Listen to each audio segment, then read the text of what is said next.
اجمد واشيك ناس في الدنيا. صباح الفل. شكرا لكل الناس اللي لسه بتسمع الفيديوهات. بما ان الفيديو النهارده بقى عن الجيش، فقلت مفيش مشكله لو البس حاجه قط وكده، لو كان عندي حاجه مموهه كنت لبست. طبعا احنا بعد كلنا بنخلص كليه بنحس ان احنا بقى داخلين على مرحله خلاص هنرتاح، فنفاجئ ان نلاقي الجيش داخلين مرحله كلنا بمفهوم العبد الفقير الى الله، يعني اللي هو بيتكلم معاك دلوقتي.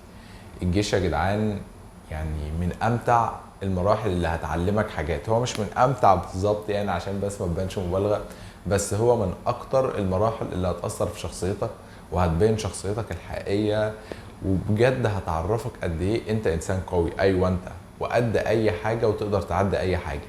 ده كده مقدمه بس عن الموضوع عشان تبقى عارف انت رايح فين، عشان ما تبقاش متقدر قوي. لا، اعتبر ان الموضوع هو بمثابه رحله البحث عن الذات. يا سلام، الواحد عليه جمل. فانت فعلا هتعرف نفسك ازاي الا لو اتحطيت تحت ضغط معين او اسلوب معين واوامر ونظام. انت كده كده في الحياه الملكيه عايش براحتك، بتروح الجامعه براحتك، بتنام براحتك، بتقوم براحتك، ايا كان انت وضعك ايه. حتى لو ما دخلتش جامعه برضو فانت عايش حياه براحتك. فجاه كده هتدخل جيش، حد يصحيك وحد ينيمك ويقول لك الاكل بميعاد والنوم بميعاد، تحس ان الموضوع تقيل قوي. بس صديقي العزيز، انا جاي اقول لك ان خد الموضوع من جهه تانية خالص. تعال اخدك بقى الجهه التانية دي، بما ان انا جاي من هناك وانت لسه رايح هناك. الصبر من افضل الحاجات اللي هتتعلمها في الجيش حرفيا. ادي اول نظره من الجهه التانية. طبعا انت ممكن تكون مستقل بموضوع الصبر ده اللي هو ايه يعني، ممكن اتعلمه في حاجات كتير. اكيد طبعا ممكن تتعلم الصبر في حاجات كتير، بس بما ان انت كده كده رايح الجيش فخد الجزء الكويس من المرحله دي اللي هو زي ان انت تتعلم الصبر، وزي ما قلت لك برضو ان انت تكتشف نفسك وتعرف نفسك اكتر، لان مش هتعرف نفسك غير في الشده. محدش هيعرفك قد ما انت هتكون عارف نفسك. لما يعدي عليك مواقف صعبه ويعدي عليك شده تحمل وحاجات كتير قوي قوي مش عايز اخد في تفاصيل، هتعرفها جوه. اللي جوه البوابه غير اللي بره البوابه. جوه البوابه عالم تاني خالص، وعلى فكره مش عالم مرعب يعني زي ما في ناس بتصور لك وبتهيأ لك. بالعكس، هي حياه عسكريه يعني. هو مش هنقعد نطبطب على بعض، وفي الاول وفي الاخر احنا رجاله يا صاحبي. فلازم الموضوع يكون فيه شويه شده، والشده دي ما تزعلش مني بتنشف. مش بتنشف اي حد يعني، بس بتنشف الناس اللي عندها استعداد. في ناس ما بتتحملش مش عايز اقول هو مش راجل ولا لا، عادي ممكن يكون هو تعبان وعادي وفتره وهيبقى زي الفل. بس بشكل عام مش مرحله وحشه كلها ولا حلوه كلها، المرحله دي فيها الحلو وفيها الوحش. تاني حاجه كمان غير الصبر، ان انت هتعرف صحاب عمرك في حياتك ما هتعرف صحاب زيهم. صحاب الجيش دايما حاجه مختلفه، صحاب الكليه طبعا زي الفل والاعدادي وكل ده، بس انت عمرك ما يعني عمرك ما هتتحط في في حاجات زي بتاعه الجيش دي مع ناس في المدرسه، مع ناس في الجامعه. لا، الجيش بتتحط في حاجات جديده خالص، فبيبقى معاك صحاب بيفتكروا حاجات، بيفتكروا لك وبتفتكر لهم حاجات لذيذه جدا. اجدع مسا على كل رجاله الجيش اللي كانوا معايا، لو حد منهم بيسمع الفيديوهات كلهم هنا لسه، مفيش حد فيهم خرج من القلب. دول بقى صحاب المواقف. يعني ايه صحاب مواقف؟ يعني انت هتلاقي ناس بتشيلك وبتشيلهم. في ناس رجاله كده مش هتعرفهم غير في الجيش حرفيا، لان الواقع بيفرض عليك كده. الواقع بيفرض عليك مواقف، احنا مش محتاجين كلام بقى ولا لا. انت في مواقف بتتحط فيها بتعرفك فعلا مين صاحبك ومين مش صاحبك. طب اول يوم في مركز التدريب بيبقى عامل ازاي، ولا اول يوم في الجيش بيبقى عامل ازاي؟ بص يا صاحبي، اطول يوم هيعدي عليك في حياتك اول يوم في الجيش. حرفيا اطول يوم هيعدي عليك في حياتك. هتيجي كده في نص اليوم هتحس تقول ايه ده، وانا ايه اللي جابني هنا؟ هو ده بجد؟ هو ده معقول؟ بس عادي، يوم هيعدي وبعدها هتحس ان انت نينجا حرفيا، ان انت عديت بكل ده. في ناس هتقول لك ايه يا عم، هو عادي ما ناس كتير بتدخل الجيش وبتطلع وده مش انجاز. لا، انجاز وعلى وضعك، وانت هتعدي المرحله دي.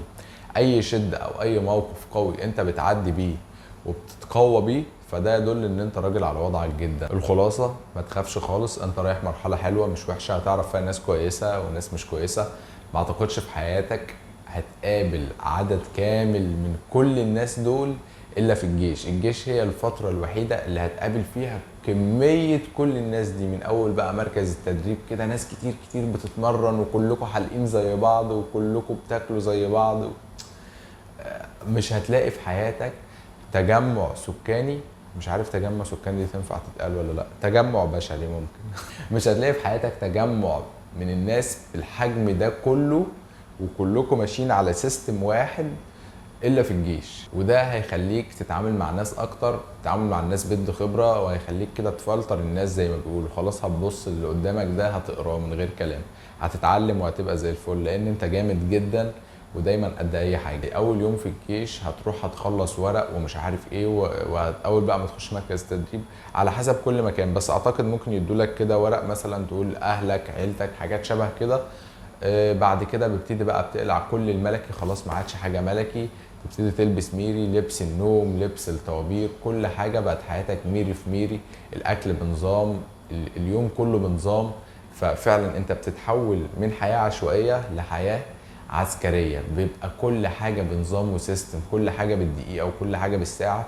ودي حاجه حلوه مش حاجه وحشه، لان في الجيش لو ما عملوش كده الدنيا هتبقى هرجله ومش هيبقى جيش. وده هيبقى له انطباع كويس على حياتك زي ما قلت لك لو انت بتبص لها بجزء ايجابي. الاكل في الجيش عامل ازاي بقى؟ الاكل في الجيش بيجيب لك 3 وجبات، مش بيموتوا. ال3 وجبات دول بالعكس بيعيشوا وبيفوقوك كده وبينعنشوك بعد ما يطلع عينك في قلب الطابور وتمرين وبتاع شغل بقى، يعني شغل رجال. تتمرن ويبقى مش قادر تروح يا معلم، تلاقي الغدا فراخ رز او مكرونه وطبق خضار، وغالبا ممكن يبقى فيه سلطه وثمره فاكهه. انا مش فاكر الاكل بالظبط بس هو زي كده يعني بالظبط. مش هقول لك الاكل بقى 5 ستار، بس اكل اكل عادي يعني، مش هتموت. والناس اللي بتقعد تقول اكل الجيش هو مش احلى حاجه تمام، بس مش هيموتك. فاهم قصدي؟ عادي، لا كل كده يا صاحبي وخش على اللي بعده. على فكره انا في المرحله دي ما كنتش يعني، كنت على اخري، بس كنت غلطان. جيت احسبها كده ما فهمتش الا في اخر المرحله، جيت احسبها كده قلت طب ما هي كده كده المرحله هتعدي، وكده كده الواحد فعلا اتعلم حاجات حلوه وكسب ناس حلوه. يبقى المرحله ككل ما كانتش مرحله وحشه، بس نظرتي انا عشان كنت فيها وكنت تحت ضغط فكنت شايف ان هي مش احسن حاجه.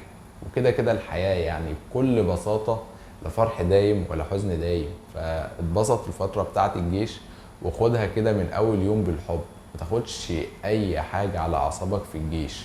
وكده كده انت اي حاجه بتحصل لك فهي بتحصل لللبس اللي انت لابسه، طالما انت عسكري مش بتحصل ليك لشخصك انت. فعدي. في حاجات هتحتاج تاخدها وانت رايح الجيش زي ديتول، شامبو. ما تاخدش شامبو اللي هو الازازه كده، لا انت بتاخد شامبو اللي هو الاكياس، الكيس ب 2 جنيه في الصيدليه، عشان كل مره تيجي تاخد دش تقطع كيس وتتعامل. كمان طبعا صابون. اكتر حاجه هتاخدها وهتحتاجها الملابس الداخليه، لان كده كده انت مش هتلبس لبس ملكي. ممكن ما اعتقدش هتلبس ملكي طول ما انت في مركز التدريب. هيبقى معاك طول الوقت بيجامه صيفي، بيجامه شتوي، لبس الجيش. انت كده زي الفل، انت مش محتاج اصلا حاجه تانية خلاص طالما بتلبسهم. تاخد معاك اريال، تاخد معاك اقفال.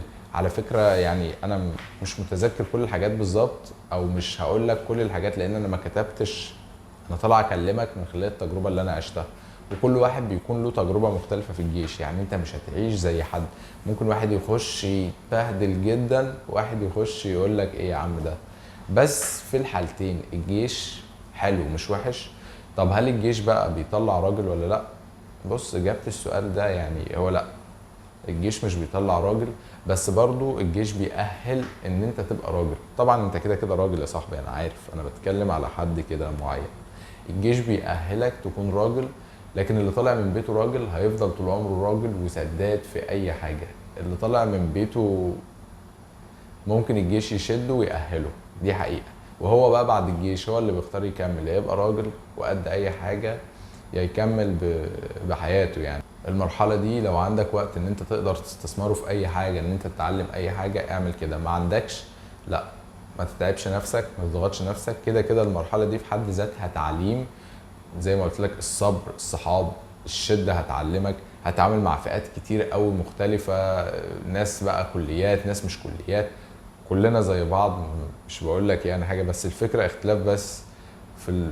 في البلاد حتى هتلاقي ناس من الصعيد، هتلاقي ناس من اسوان، ناس من مش عارف من المنصوره، ناس من كل حته. فالميكس ده كله لما يتجمع مع بعضه، كل واحد جاي من بيت بثقافه معينه ببلد معينه، هيبقى في جو حلو قوي. المهم استمتع يا صاحبي بالمرحله دي، شد كده ما يهمكش، وربنا يوفقك يا رب.